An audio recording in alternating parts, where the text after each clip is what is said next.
Welcome back. I'm Uday Pratap Singh. You're joining us on NewsX. Our big focus this hour in a surprise move on the 2nd of February 2026. US President Donald Trump has announced a major US-India trade deal, cutting US tariffs on Indian goods to 18% from a previous 50% rate, including a 25% punitive duty over Russian oil purchases. This father of all deals resets fractured ties, boosting Indian exports in textiles, pharma and autos, while also easing market pressures amidst the EU pact. However, this deal raises a lot of questions after Trump's social media post. Trump's key demands that include India must fully stop buying discounted Russian oil, which hit 40% of imports in 2025, to align with US sanctions on Moscow. US also wants India to instead shift to Venezuelan crude under US facilitation. As Trump stated, India is coming in to buy from Caracas over Iran or Russia. New Delhi is also to commit to purchasing over $500 billion in US products. Finally, India has to agree to slash its own tariffs and eliminate non-tariff barriers on American-made goods to near zero, opening markets for US autos, American dairy and electronics. The announcement of the reduction of tariffs has brought a lot of cheer in the Indian markets and industries. However, what remains to be seen is how many demands India will accept. Ambassador Narendra Kumar, former ambassador, is joining us live on the broadcast. He is also founder president of the Indo-American Friendship Association. Joining us live also is Mithali Nikore, economist. Pramit Pal Chaudhary also joins the broadcast, South Asia head, Eurasia Group. Let me begin with you first, Ambassador Narendra Kumar. How do you react to finally the announcement of the trade deal coming in?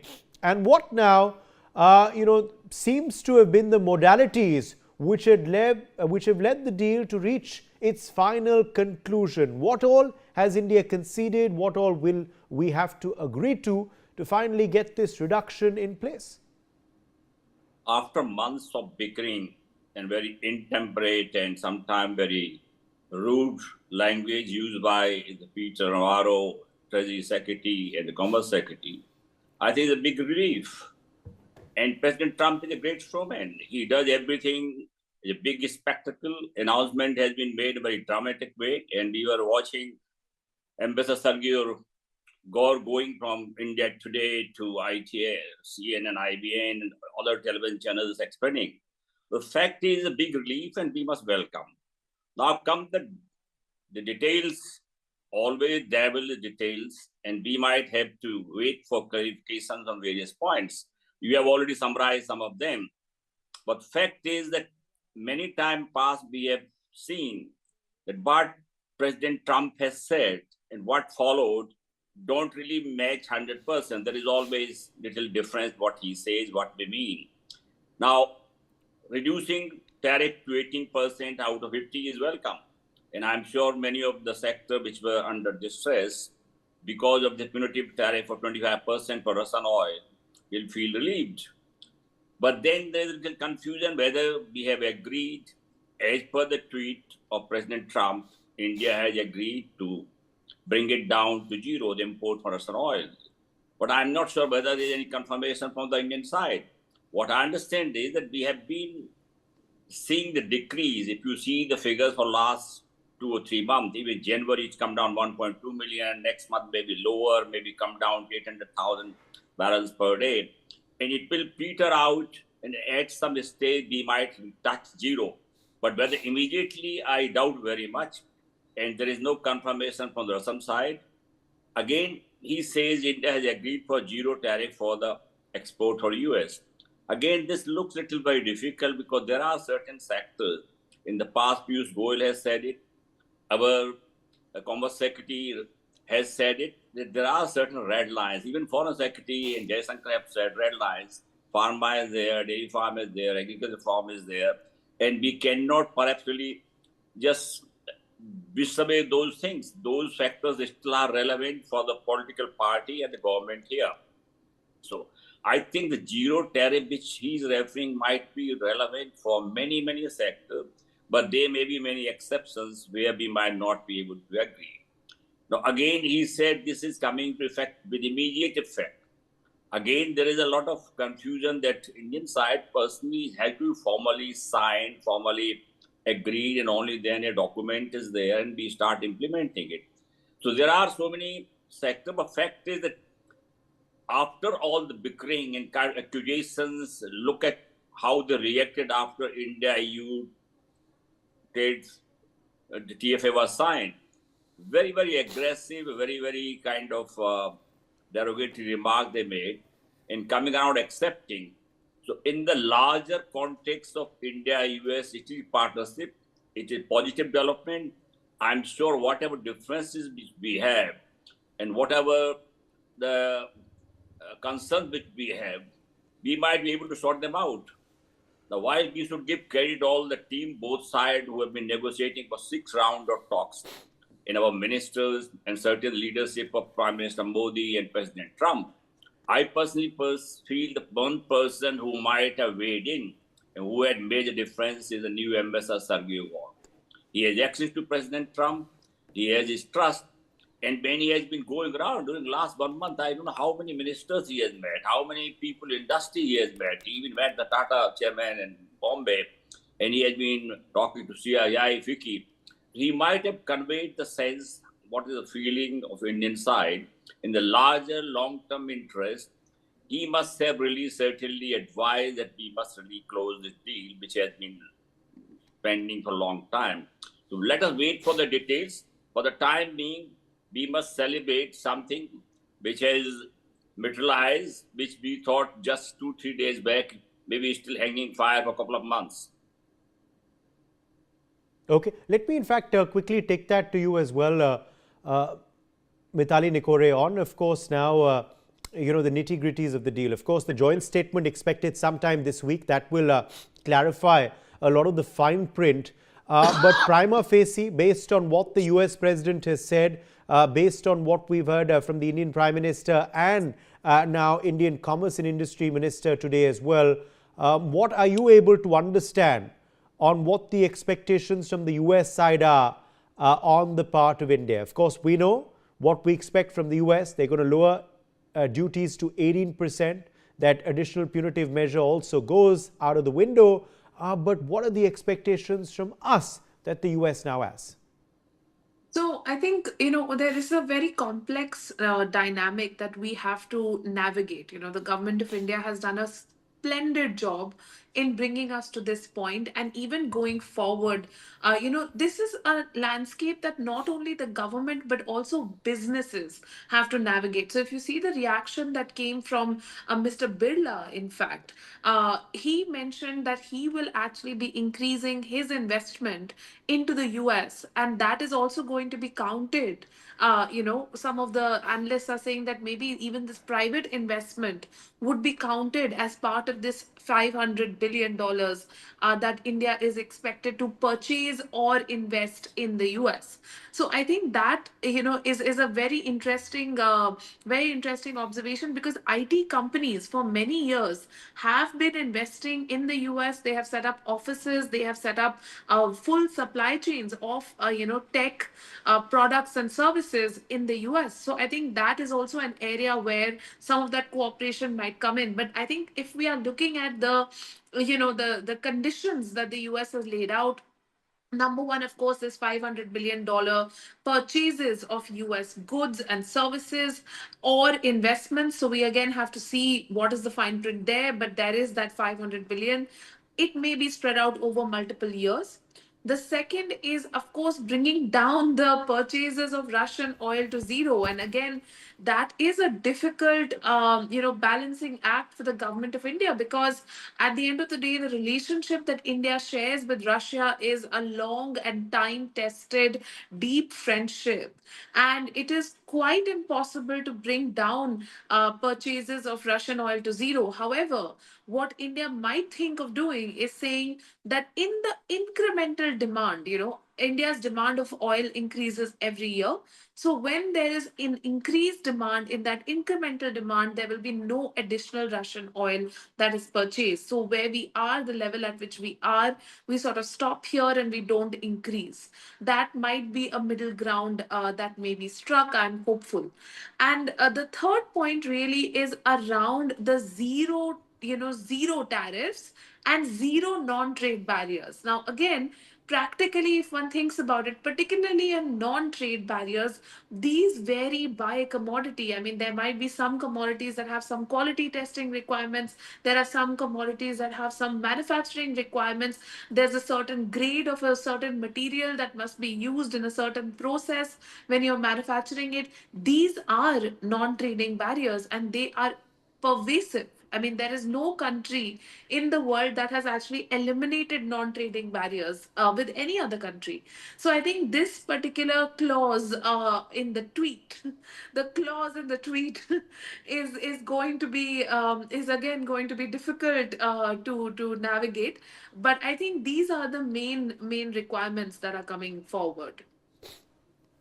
Yes, indeed. Okay, let me take that to you as well, Pramitpal Chaudhary, now on the finality of the agreement, the significance of this, and now what the expectations from the US will be from us. Obviously, there is a very transactional approach of this administration. We've seen that in many of their policies and other agreements. What will be the expectations from India in this particular agreement? So what India will be looking forward for is, I think the big benefit for us will be low tariffs, possibly in single digits, low single digits for low-end manufactured products, footwear, textiles, apparel. These are very important for us because those are big labor-intensive sectors where India has struggled. We are not a player in those areas, smaller than the Bangladesh, smaller than the Vietnamese and partly because of the tariff benefits that those countries have had, which have been better. We saw in both the EU, the UK, and now the US FTA was one of the key Indian demands is that be lowered. And so that's basically, I think, one of the key elements. The other element is basically just stability. We have a lot of companies who are trying to set up here, who have set up in India, who need to want to export, because for us the real game is that too many investors in India, too much FDI is just about the Indian market, which is simply too small. We need to be able to export. Apple is a big success story for us because 80% of its production is exported. A lot of these companies have come here and said, we need access, guaranteed access to big markets around the world. So we've given some of that in the Persian Gulf with our FTAs. We now have that with the EU, though it'll take about another year for that to actually come into reality. And the other big market, of course, is the United States. So we should expect increased FDI flows, preferably in manufacturing, but definitely in other areas as a consequence of this. And finally, we have for India, which we'll have to see whether there's a second phase to this FTA, is a whole set of areas in the tech, digital space, things that we need to ensure that we continue to get the very large investments that have been promised to us by Silicon Valley over the next 5-10 years. Okay, let me take that to you, Ambassador Kumar, now on, of course, what you hope India will stand to gain from this agreement reaching this concluding stage now. The reduced duties, the improved access once again to the US market. What are you hoping the India will stand to benefit from this deal, and also this thaw in ties between our two countries, and hopefully strategic realignment once again together? Well, there's two aspects. One is symbolic. All the past, as I mentioned, past few months have been very, very unusually bickering and accusatory. Now that phase is over. If you just read the message from the president and prime minister, then Sergey Gore was at pains and telling all the television there is a huge personal chemistry between the two leaders, and that is what really matters most. So I think we should welcome that. Now, he also mentioned that Quad, we were really doubtful whether President Trump really support our Quad summit or not, but Sergey Gore seemed quite optimistic that they certainly support Quad in a big way. He also hinted that President Trump might visit India. I think Prime Minister Modi might have extended or renewed his invitation again to come.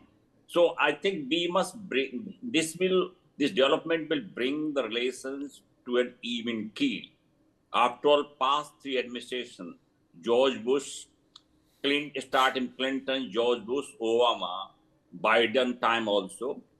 For 25 years, the US-India has built one very strong factor relationship, bipartisan support for each other.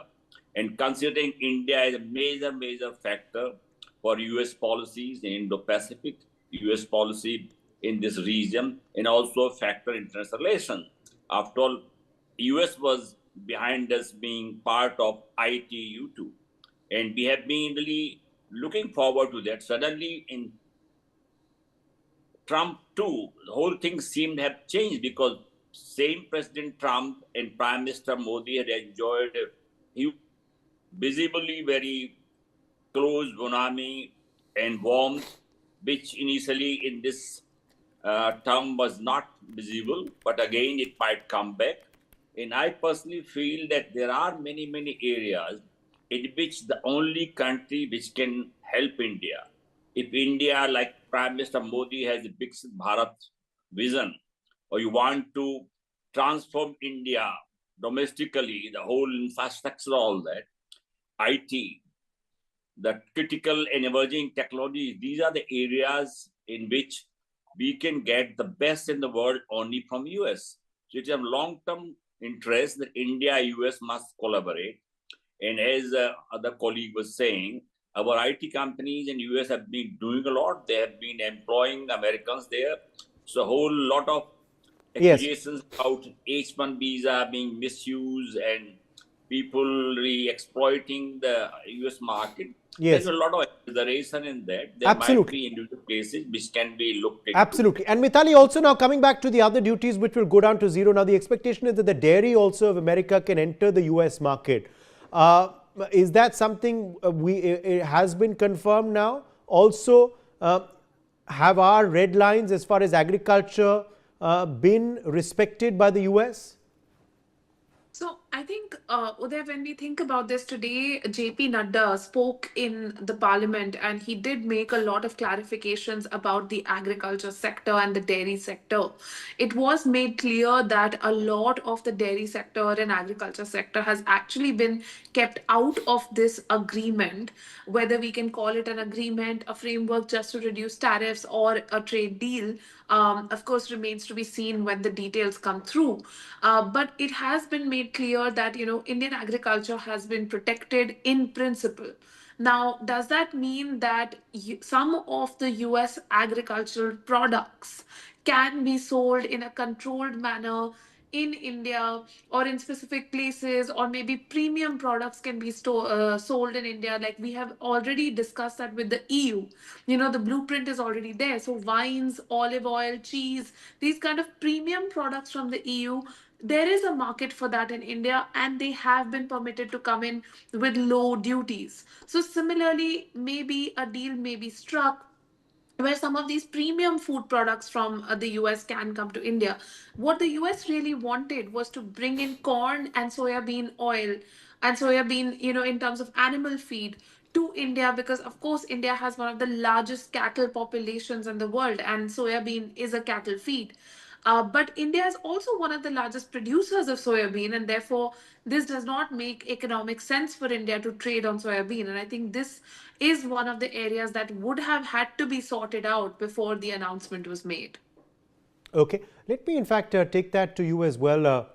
Pramit Pal Chaudhary, on, of course, also, these other modalities that will now have to be looked at, of course, very closely. The Venezuelan oil also. That is again another key expectations that the US has from India. We do have capacity to refine that oil, of course.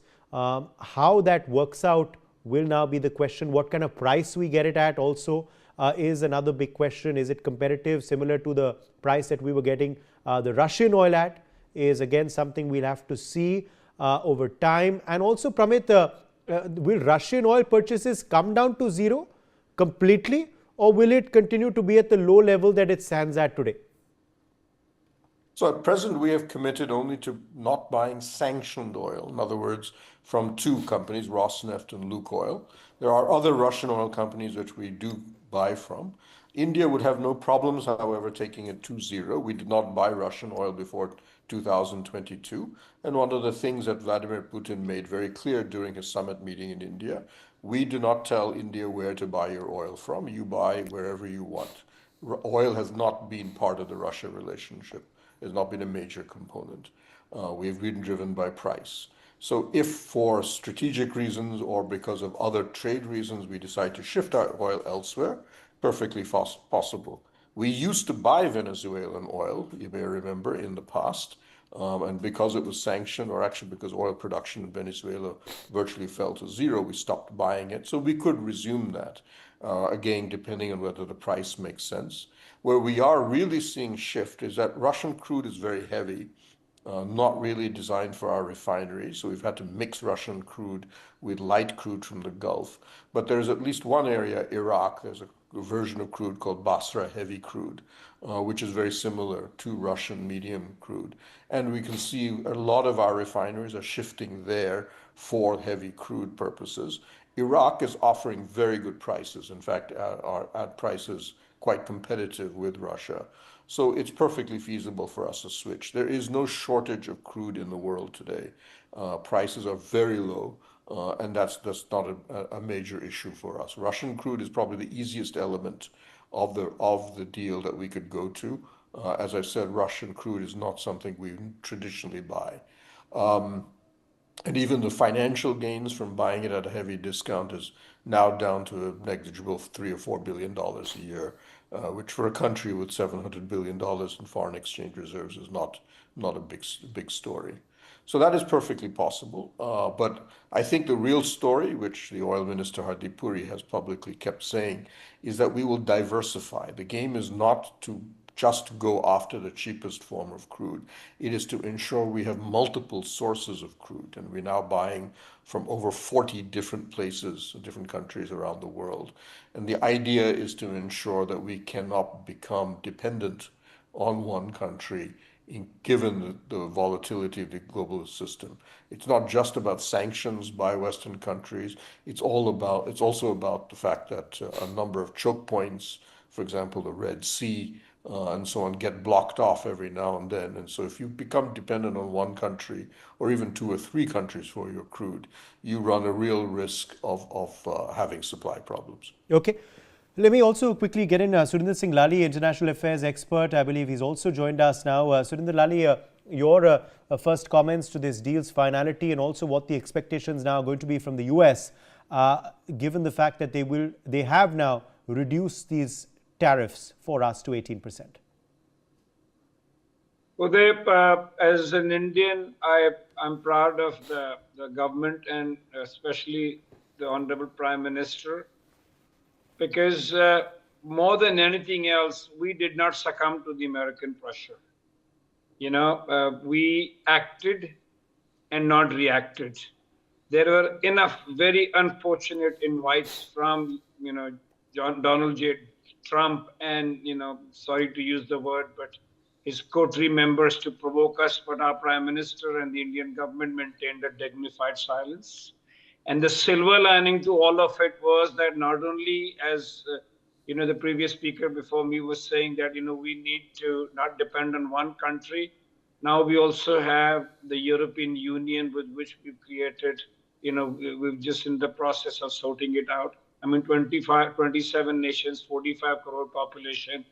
The risk is so divided that now we will not be dependent on the mercurial, mercantilist frame of mind of any one, European leader. So yes, so far so good. I would still wait for the joint declaration to come out, but definitely it is a referendum on, our strategic autonomy, because we've stood the path and we didn't succumb. And yes, from what I've understood thus far that I've listened to, Mr. Piyush Goyal, is that, dairy and agri definitely seem to be out of it. Yet there are enough loopholes that have been left, not buying from the unsanctioned companies or, the Venezuelan, because that itself is a challenge given the distance and the state of affairs, the refineries there are. But definitely it's a very positive step in the right direction, and the United States of America has understood that we're not a Pakistan or a banana republic who could just succumbed and, to the pressure. So I think it's a great moment for every Indian. Okay. That now the entire world knows that we will not succumb to pressure, and we will live with dignity and self-respect. Yes. All right. Appreciate all of you joining us with your perspectives on this big story. We're slipping into a very short break. Don't go anywhere. News continues on the other side.